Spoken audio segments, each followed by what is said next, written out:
بسم اللہ الرحمن الرحیم۔ السلام علیکم۔ گھریلو حالات ٹھیک نہ ہونے کی وجہ سے پچھلے 3 ماہ سے بجلی کا بل نہ بھر پایا تھا۔ اگر کوئی 1 ماہ کا بل نہ دیتا تو واپڈا والے میٹر اتار کر لے جاتے۔ میں حیران تھا کہ واپڈا والے جب ہمارا میٹر اتارنے آتے تو میری بیوی ایک پرچی ان کو دے دیتی اور وہ چپ چاپ چلے جاتے۔ آخر اس پرچی میں ایسا کیا تھا جو واپڈا والے خاموشی سے چلے جاتے؟ اگلی بار جب وہ آئے تو میں نے وہ پرچی کھول کر دیکھی تو میرے رونگٹے کھڑے ہو گئے۔ اس پہ لکھا تھا 3 مہینے پہلے ہی میری شادی ہوئی تھی، میری بیوی بہت نیک اور پارسا تھی، میرے ابا کا انتقال ہو چکا تھا، بھائی بہن کوئی نہ تھا، میں اپنے گاؤں سے کچھ دوری پر جا کر فروٹ کی ریڑھی لگاتا تھا اور حلال کی کمائی گھر لاتا تھا۔ میری بیوی بھی میری طرح غریب گھر سے ہی تھی، اس کی عمر 22 سال تھی اور وہ بہت محبت کرنے والی تھی، مجھے بہت خوش رکھتی تھی۔ بس گھر کے کاموں میں کبھی کبھی وہ چھٹی کر لیتی تھی، میں تو فارغ ہوتا تھا اسی لیے اس کا ہاتھ بٹھا دیتا تھا، وہ میرا بہت خیال رکھتی تھی۔ ویسے بھی زندگی کی گاڑی کے 2 اہم پہیے میاں اور بیوی ہی ہوتے ہیں جو اسے چلاتے ہیں۔ ہم دونوں بھی اپنی گاڑی کو آہستہ آہستہ ہی صحیح لیکن محبت اور ایمانداری سے ہی چلا رہے تھے۔ گھر میں اکثر مشکل سے 2 وقت کا کھانا نصیب ہوتا تھا کیونکہ یہ گاؤں تھا اور یہاں پر زیادہ تر لوگوں کی زمینیں تھیں، اس لیے پھلوں کے دام بہت ہی کم لگتے تھے، جس کی وجہ سے گھر کا چولہا کبھی جلتا تو کبھی نہیں، ہر بار پر گزارا کرنا پڑتا تھا۔ میرے جانے کے بعد میری بیوی بچوں کو درس دیتی تھی، جس کی وجہ سے بھی 4 پیسے آ جاتے تھے اور ایسے حالات میں بجلی کا بل ادا کرنا بہت مشکل تھا، اسی لیے اکثر بجلی والے آتے اور وارننگ دے کر چلے جاتے، اگر بل نہ بھرے تو وہ بجلی کاٹنے کے بجائے میٹر ہی اتار کر لے جاتے تاکہ بل بھی بھرا جائے اور دوبارہ سے نیا میٹر بھی لگوایا جائے۔ ایسا باقی سب کے ساتھ ہوتا تھا، بلکہ شادی سے پہلے ایسا میرے ساتھ بھی بہت بار ہوا تھا۔ کئی دن تو بجلی کے بغیر ہی گزار کرنا پڑتا تھا، لیکن میں بھی غریبی کے ہاتھوں مجبور تھا، اسی لیے خاموش ہو جاتا تھا۔ لیکن جب سے میری شادی ہوئی تھی بجلی والے بل لینے تو آتے تھے، لیکن اگر میں بل ادا نہ کرتا تو وہ کچھ نہ کہتے تھے۔ وجہ میری بیوی تھی۔ مجھے آج بھی یاد ہے جب بجلی کا بل ادا نہ کرنے پر واپڈا والے میٹر اتارنے آئے تو میری بیوی نے ان کو ایک پرچی پکڑا دی تھی۔ نہ جانے اس پرچی میں ایسا کیا لکھا تھا کہ اس آدمی نے بڑی تمیز کے ساتھ مجھ سے نہ صرف معافی مانگی بلکہ یہ یقین دلایا تھا کہ اگر بل کی جگہ یہ پرچی اسے ہر مہینے دے دی جائے تو وہ کبھی بھی میٹر اتارنے کی غلطی نہیں کرے گے۔ میں ان کی بات سن کر حیران ہو گیا تھا، مجھے یقین نہیں آ رہا تھا کہ یہ سب ممکن کیسے ہوا۔ کیا کوئی صرف ایک پرچی لے کر یہ سب معاف کر سکتا ہے؟ میری بیوی بہت ہی پرہیزگار خاتون تھی، ہر جمعہ کو روزہ رکھتی تھی، میں اس کے بارے میں کچھ غلط سوچ بھی نہیں سکتا تھا، لیکن مجھے اس کی یہ حرکت کافی عجیب لگی تھی۔ میرا دل کیا کہ میں اس سے ایک بار پوچھ ہی لوں، لیکن اگر میری بیوی نے یہ سب سنتے ہی غصہ ہو کر مجھ سے علیحدگی کا کہہ دیا تو، کیونکہ جتنی وہ نیک تھی اتنی ہی غصے کی تیز تھی، اسے ذرا سی بات پر غصہ آ جاتا تھا، اس لیے میں اس سے بات کرنے سے کترا رہا تھا۔ میں آج کل کافی پریشان رہنے لگا تھا، وجہ یہی تھی کہ ہمارے حکمران تو پھلوں کا دام بڑھا دیتے ہیں، لیکن گاہک یہ سب باتیں ماننے کو تیار ہی نہیں ہیں۔ ان کا کہنا ہوتا ہے کہ ان کو پرانے داموں میں پھل خریدنے ہوتے ہیں، ایسے میں ہم جیسے غریب بھلا ان کا کچھ بگاڑ سکتے ہیں۔ یہی وجہ تھی کہ آج کل گھر کا راشن بھی بہت مشکل سے آ رہا تھا۔ بیوی نے تو ایک اچھا سا فون رکھا ہوا تھا جو اسے اس کے بھائی دے کر دیا تھا، لیکن میری بیوی نے آج تک پیکج کے پیسے مجھ سے نہ مانگے تھے۔ یہ بات مجھے حیران کرتی تھی کہ اسی کے چلتے ایک روز میں نے اپنی بیوی سے پوچھ ہی لیا، ہماری شادی کو مہینہ ہو گیا ہے اور تم نے آج تک مجھ سے پیکج کے لیے 1 روپیہ بھی تک نہیں مانگا، تو پھر تم یہ دن رات فون کیسے استعمال کرتی ہو؟ میں نے بڑے آرام سے اس سے یہ بات سوال پر پوچھا تھا، اس نے برا نہ لگے، یوں محسوس نہ ہو کہ اس پر شک کر رہا ہوں۔ ارے یہ فون تو بھائی نے دیا تھا، اس کا تو آپ کو پتہ ہی نہیں ہے، یہ سم کب سے بند تھی، اسی لیے 3 مہینے تک اس کا نیٹ کال میسج سب کچھ فری ہے۔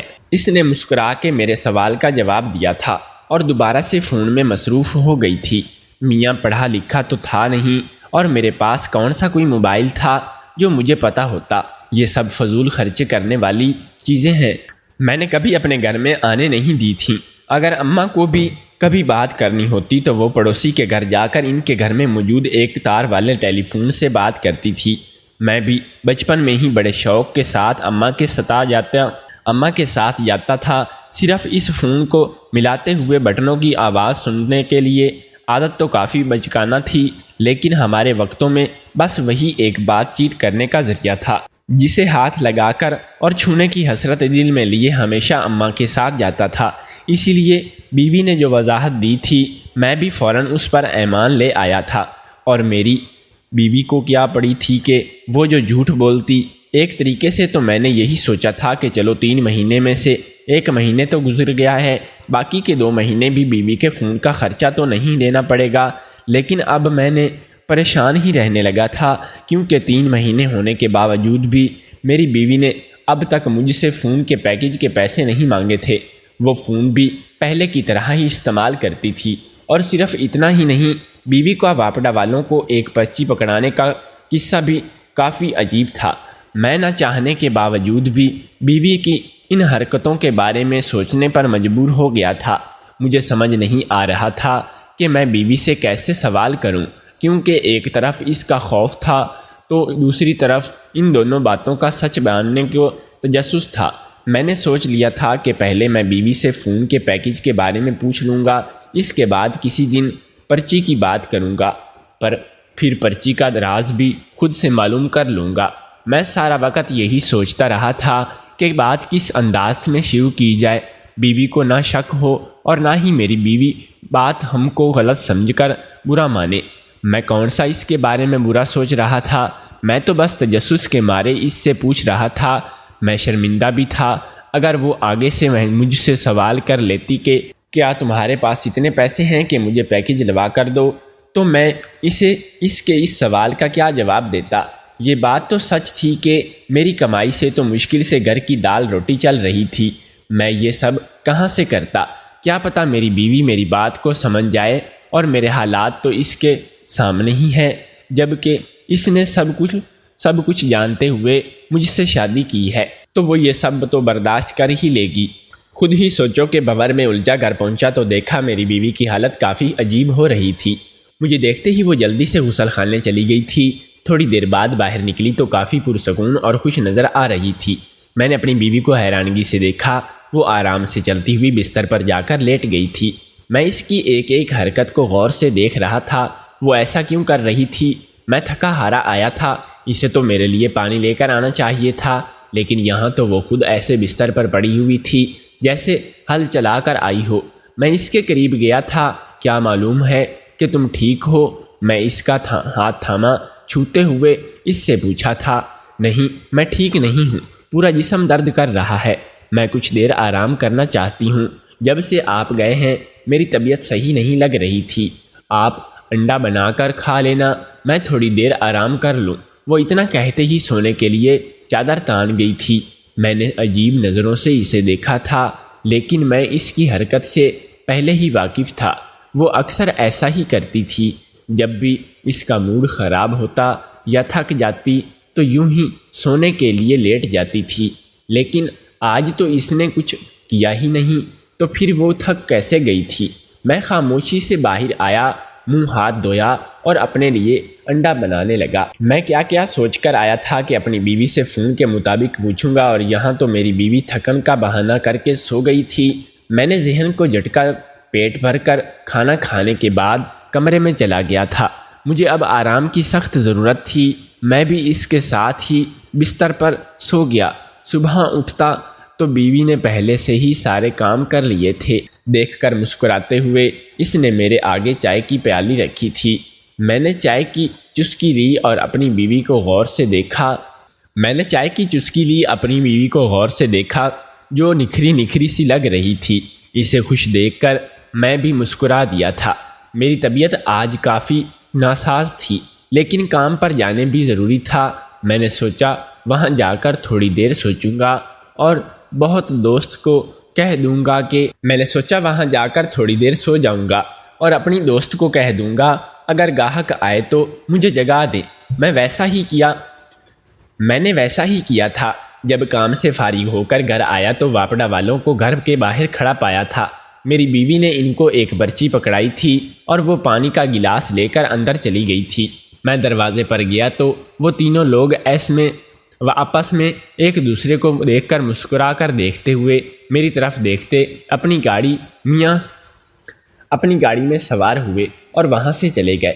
مجھے ان کی آنکھوں میں ایک عجیب سا تاثر نظر آیا تھا، لیکن میں نے خود کو سرزش کی تھی اور گھر میں داخل ہو گیا تھا۔ لیکن اس پرچی کا قصہ تو اب میرے لیے جاننا ضروری ہو چکا تھا۔ میں نے کمرے میں جاتے ہی منہ ہاتھ دھویا اور صحن میں بیوی کے پاس آ کر بیٹھ گیا، جو میرے لیے تازی روٹی بنا رہی تھی۔ میں گل گنگا رہا تھا کہ مجھے تم سے کچھ پوچھنا ہے، میری بات کو غلط نہ سمجھنا، لیکن یہ سب مجھے تھوڑا عجیب لگ رہا ہے، اسی لیے پوچھ رہا ہوں۔ میں سوال کرنے سے پہلے اچھی خاصی لمبی تحمید بند لی تھی۔ میری بیوی نے ایک نظر مجھے دیکھتے ہی روٹی پکاتے ہوئے سر ہلایا تھا کہ پوچھو کیا پوچھنا ہے۔ میں نے اسے دیکھتے ہوئے پانے الفاظ میں ترتیب دیے اور بولا، پچھلے 4 مہینوں سے میں نے بجلی کا بل ادا نہیں کیا ہے۔ وجہ تم بھی جانتی ہو کہ پھلوں کے ریٹ گر گئے ہیں، جس کی وجہ سے نقصان زیادہ ہوا ہے۔ تم بچوں کو پڑھاتی ہو، اسی پیسوں کو تو میری دہاڑی کو ملا کر ہم راشن لاتے ہیں، یہ سب تو میں جانتی ہوں، اسی لیے تو بچوں کو پڑھاتی ہوں تاکہ گھر کا خرچ چلانے میں آپ کی مدد کر سکوں۔ اس نے مسکرا کر جواب دیا تھا، لیکن میری بات ابھی پوری نہیں ہوئی ہے، اصل بات تو ابھی باقی ہے۔ میں یہ پوچھنا چاہتا تھا کہ جب ہم بل بھرتے نہیں ہیں تو واپڈا والے میٹر اتارنے آتے ہیں تو میٹر لے کر کیوں نہیں جاتے؟ میری یہ بات سنتے ہی میری بیوی کا ہاتھ کچھ لمحوں کے لیے تھم سا گیا تھا۔ میں نے بغور اس کے چہرے کی تاثرات دیکھے اپنی بات جاری رکھی۔ میں نے کئی بار دیکھا ہے کہ تم واپڈا والوں کو ایک پرچی دیتی ہو جس کو پڑھتے ہی وہ خاموشی سے چلے جاتے ہیں، میٹر نہیں اتارتے اور نہ ہی بل کی ادائیگی کا کہتے ہیں۔ آخر ایسا کیا ہوتا ہے اس پرچی میں جس کی وجہ سے وہ لوگ ایسا کرتے ہیں؟ میں سوچ کر پریشان ہو چکا تھا، لیکن مجھے کچھ سمجھ نہیں آیا تو آج تم سے پوچھ ہی رہا ہوں کہ میں نے اسے دیکھتے ہی اپنے دل کے سارے سوال پوچھ لیے تھے، جن کو سنتے ہی اس کے ہاتھ لرزے تھے، چہرے کا رنگ اڑا تھا۔ اس نے جلی ہوئی روٹی کو توے پر اتار کر جلدی دوسرا پیڑا بنایا اور بیل کر روٹی توے پر ڈالی، جو کہ جلد بازی میں کہیں سے موٹی تھی اور ٹیڑھی تھی۔ ایسا پہلی بار ہوا تھا۔ میں نے بس ایک سوال پوچھا تھا، وہ آخر اتنا پریشان کیوں نظر آ رہی تھی؟ کیا کوئی بڑی وجہ تھی؟ کوئی ایسا راز تھا جو وہ مجھ سے چھپا رہی تھی؟ میں مختلف قسم کی سوچوں میں مگن اس کے چہرے کے تاثرات دیکھ رہا تھا۔ نہیں، آپ غلط سوچ رہے ہیں، ایسا ویسا کچھ بھی نہیں ہے، میں بس یہ کھانا ڈال کر آپ کو ساری بات بتاتی ہوں۔ اس نے مسکرانے کے نام کا ناکام کوشش کرتے ہوئے مجھے جواز پیش کیا تھا۔ میں نے بھی ہاں میں سر ہلانے پر اکتفا کیا تھا۔ وجہ یہی تھی کہ جب وہ خود سچ بتا رہی تھی تو اتنا تو انتظار کر ہی سکتا تھا۔ اس نے کھانا میرے سامنے رکھتے ہوئے مجھے کھانے کا اشارہ کیا اور اپنی پانی لے کر میرے پاس بیٹھ گئی۔ اصل میں میری اماں کو دم ڈالنے کی کافی عادت تھی، جس کی وجہ سے کافی لوگ صحیح بھی ہو گئے تھے۔ ان سے ہی میں نے یہ کچھ دم سیکھ لیے تھے، اور اب میں یہ بھی واپڈا والے آتے ہیں تو میں ان کو ایک پرچی پر تعویذ لکھ کر دیتی تھی اور کہتی تھی کہ اس کی برکت سے رزق میں اضافہ ہوتا ہے اور مرد بھی جوان رہتے ہیں، ان کو کبھی بڑھاپا نہیں آتا۔ اور وہ بول کر خاموش ہوئی تھی تو میں حیران نظروں سے اسے دیکھنے لگا۔ تم نے آج سے پہلے یہ بات مجھے کیوں نہیں بتائی؟ میں نے پوچھا تو میری بات سن کر وہ یکدم سے گڑبڑا گئی۔ ارے یاد نہیں رہا ہوگا، آپ اتنا کیوں سوچ رہے ہیں؟ آپ کو تو خوش ہونا چاہیے کہ بل ادا کرنے سے بچے ہوئے ہیں، اور یہ سب میری اس تعویذ کی وجہ سے ہی ہوا ہے۔ ایابو نے بڑے فخر سے گردن اکڑا کر جواب دیا تھا اور کھانے کے برتن لے کر باورچی خانے میں چلی گئی تھی۔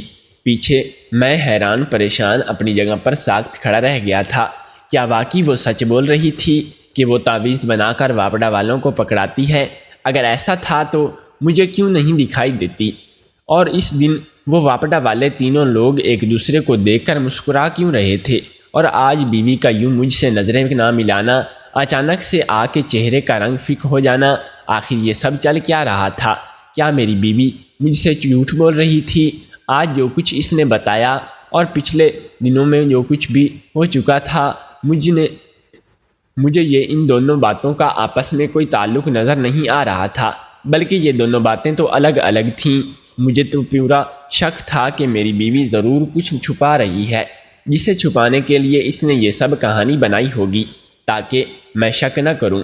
اب میں نے سوچ لیا تھا کہ میں اپنی بیوی پر نظر رکھوں گا اور خود سچ کا پتہ لگاؤں گا۔ اپنے کہے کے مطابق میں اپنی بیوی کی ہر حرکت پر نظر رکھنی شروع کر دی تھی۔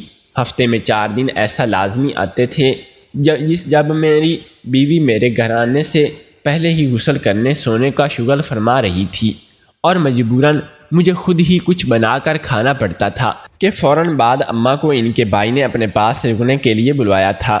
میرے ماموں نے دوسری شادی کر لی تھی اور مامی حاملہ تھی، اس لیے پچھلے 5 ماہ سے اماں وہاں پر تھی، اور اس کا کہنا تھا میرے بھائی کو اس وقت میری ضرورت ہے اور میں بچے کی پیدائش کے بعد اب آؤں گی۔ میاں نے بھی سوال نہیں کیا تھا، اس لیے اب جب اماں گھر نہیں تھی تو اپنی بیوی کا موڈ نہیں تھا کہ وہ کام مجھے کرنے پڑتے تھے۔ ہفتے کے 4 دن ایسا لازمی ہوتا تھا۔ اب میں اور پریشان رہنے لگی تھی۔ وجہ میری بیوی ہی تھی۔ لوگ شادی کرتے ہیں سکھوں کی زندگی گزارنے کے لیے، اور میں تھا کہ میری بیوی بلا کی حسین تھی، اور اس کی یہی خوبصورتی مجھے گھٹنے ٹیکنے پر مجبور کر دیتی تھی، اور میں اس کی ہر بات مان لیتا تھا۔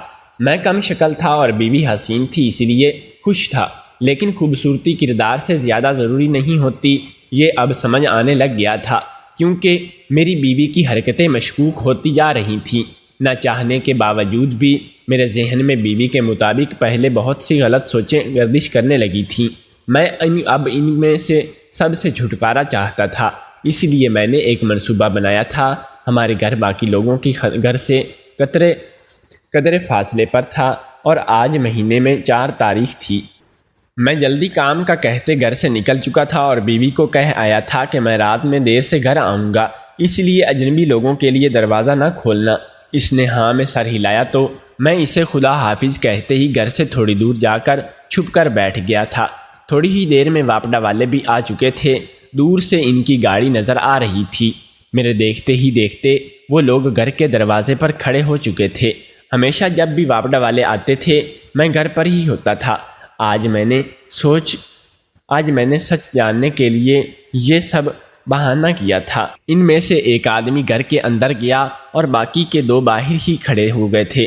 شاید اس آدمی نے ان کو رکھوالی کا کہنا تھا۔ ان میں سے ایک آدمی گھر کے اندر گیا اور باقی کے 2 باہر ہی کھڑے ہو گئے تھے۔ شاید اس آدمی نے ان کی رکھوالی کا کہا تھا، لیکن میں حیران تھا کہ وہ آدمی میرے گھر کیوں چلا گیا تھا، اور میری بیوی اسے دیکھتے ہی مسکرا کیوں رہی تھی۔ یہ سب دیکھتے ہی میرا سر چکرانے لگا تھا۔ میں چھپتے ہوئے گھر کے پچھلی سائیڈ چلا گیا اور روشن دان سے اپنے کمرے میں جھانکنے لگا۔ آگے کا منظر دیکھ کر میری روح لرز گئی تھی۔ میری بیوی اس غیر مرد کی باہوں میں نازیہ حالت میں موجود تھی۔ میرے اندر چھن سی بہت ہی ٹوٹا تھا، اور مجھے اچانک ہی اپنی بیوی سے کراہت محسوس ہونے لگی تھی۔ میں غصے میں آ کر جلدی سے اپنے گھر کے دروازے کی طرف گیا۔ غصے سے میری رگیں پھول رہی تھیں۔ میرا بس نہیں چل رہا تھا کہ میں اپنی بیوی سمیت ان تینوں لوگوں کو قتل کر ڈالتا۔ مجھے گیٹ کی طرف آتا دیکھ کر وہ دونوں لڑکے ڈر گئے تھے۔ تھوڑی دیر بعد پہلے ہی جن کے چہرے خوشی سے جگمگا رہے تھے، اب وہ دونوں ڈر اور خوف کے مارے وہاں سے بھاگنے لگے تھے۔ میں غریب ضرور تھا لیکن بے غیرت نہیں تھا۔ ان دونوں کو دبوچا تھا اور ان کی اچھے سے درگت بنانے کے بعد گھر میں داخل ہوا تھا۔ دروازے کے اچانک زوردار آواز سن کر وہ آدمی باہر آیا تھا، اور مجھے اپنے سامنے دیکھتے ہی اس کا رنگ اڑا تھا۔ اس نے جلدی سے کمرے کا رخ کیا اور کپڑے وہاں سے اٹھا کر بھاگنے لگا تھا۔ میں نے گھر میں پڑا ڈنڈا اٹھا کر اس کی ایسی حالت کی کہ وہ کبھی کسی کو اپنی شکل نہ دکھا پاتا، اور اب وہ دوسروں کی بیوی کیا خود کی بیوی کے قابل بھی نہیں رہا تھا۔ میں نے اس کی وقت پر اپنی بیوی کو طلاق دے دی تھی۔ جو کچھ میں دیکھ چکا تھا، مجھے اس کے بعد کسی صفائی کی کوئی ضرورت نہیں تھی۔ میری بیوی میرے قدموں میں گر پڑی تھی اور بولی تھی کہ مجھے معاف کر دو۔ یہ دھندا میرے ماں باپ کے مرنے کے بعد مجھے مجبوری میں کرنا پڑا تھا۔ میرے چچا چچی اور اس کے بیٹے نے یہ سب مجھ سے کروایا تھا۔ جو کہ تمہارے سامنے خود کو میرے ماں باپ اور بھائی کہتے رہے ہیں۔ تم سے شادی کروا کر انہوں نے اپنی جان چھڑوانی تھی، کیونکہ اب کوئی میرے لیے راضی نہیں تھا۔ ان کو لگا کہ اب وہ کیوں مجھے بٹھا کر کھلائے۔ تم سے شادی کے بعد میں نے سب چھوڑ دیا تھا، لیکن پھر یہ غریبی کی زندگی میں نہیں جی سکتی تھی، اس لیے میں پیسوں کی لالچ میں واپڈا والوں کو جسم فروشی کرنے لگی تھی۔ اس لیے وہ لوگ بجلی کا بل نہیں مانگتے تھے اور نہ ہی بل اتار کر لے جاتے تھے، کیونکہ میں ان کو ایک پرچی میں اپنا مقصد اور تمہارے گھر پر نہ ہونے کا وقت ان کو دے دیتی تھی۔ پچھلے 4 مہینے سے میں یہ کھیل کھیل رہی تھی۔ تم بس آخری بار مجھے معاف کر دو، غصے میں طلاق دے دی ہے۔ تم نے ایک کام کرو کہ میرا نکاح کروا دو، ایسے حلالہ کروا کر میرے پھر سے تمہاری بیوی بن جاؤں گی۔ وہ پاگل پن اور بے حیائی کی حد کرتے ہوئے بولی تھی۔ میں نے اسے گھر سے دھکے دے کر نکال دیا تھا، اماں کو بھی گھر بلا کر سب کچھ بتا دیا تھا۔ اس کے بعد میں نے دوبارہ سے شادی نہیں کی تھی۔ وجہ یہی تھی کہ میرا اب یقین ان سب سے اٹھ چکا تھا۔ میری بیوی ایک بد کردار عورت نکلی تھی۔ اس کا ماضی اگر صحیح نہ تھا تو اسے میرے نکاح میں آ کر یہ سب نہیں کرنا چاہیے تھا۔ سال بعد میری اماں کا بھی انتقال ہو چکا تھا۔ میں نے پھلوں کی ریڑھی چھوڑ کر دوسرے گاؤں جا کر وہاں پر کھیت کرائے پر لے کر اس کی دیکھ بھال کرنا شروع کر دی تھی۔ اب میں اچھا خاصا کما لیتا تھا اور خدا کا مجھ پر کرم تھا، اور میں اب ہمیشہ اکیلا ہی رہنے والا تھا۔ میں اب چاہ کر بھی کسی پر یقین نہیں کر سکتا تھا۔ کچھ لوگ ہماری زندگی میں آ کر ہمارا اعتماد بری طرح توڑ دیتے ہیں کہ دوبارہ کسی پر یقین کرنا ہمارے لیے مشکل ہو جاتا ہے، اور یہی میرے ساتھ بھی ہوا تھا۔ مجھے نہیں پتہ تھا کہ میری سابقہ بیوی کسی کے ساتھ ہے اور پھر یہاں پر وہ وہاں کیا کرنے آتے ہیں، لیکن اس کا بھی حساب ایک نہ ایک دن ضرور ہوگا، اتنا مجھے اپنے رب پر یقین ہے۔ اور میری بس ایک ہی دعا تھی کہ اللہ اسے جلد ہدایت دے دے اور وہ مرنے سے پہلے بس ایک بار توبہ کر لیں۔ بے شک وہ پاک ذات ہے، معاف کرنے والی ہے۔ آپ کو کیا لگتا ہے کہ میری بیوی نے بس چند پیسوں اور بل کی ادائیگی کے لیے میری پیٹھ پیچھے جسم فروشی کرتے صحیح کیا تھا؟ کیا مجھے اسے طلاق دینے کے بجائے ایک موقع دینا چاہیے تھا؟ اگر آپ میری جگہ ہوتے تو کیا کرتے؟ کمنٹ کر کے ضرور بتائیے گا۔